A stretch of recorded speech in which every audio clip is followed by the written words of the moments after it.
Makalipas ang matagal na pagtatago, tuluyan ng naaresto ang Rank 3 Provincial Most Wanted Person ng Albay sa isang operasyon ng kapulisan sa lalawigan ng Camarines Norte. Magbabalita dyan si Police Corporal Angeli Torrecampo.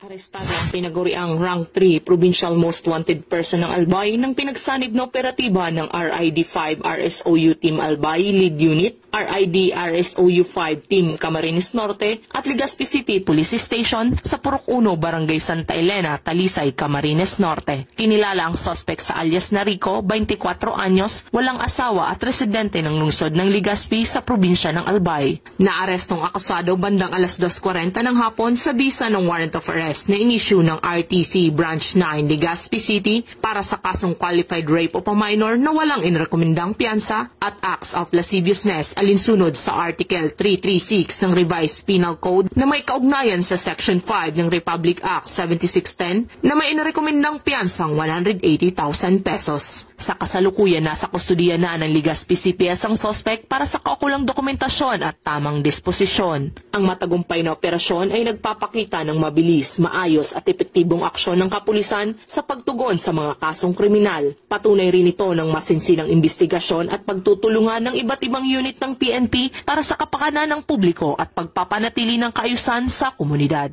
Mula dito sa Rayong Bicol, ako ang inyong PNN Correspondent, Police Corporal Angeli Torrecampo, alagad ng batas, tagataguyod ng Balitang Pulis.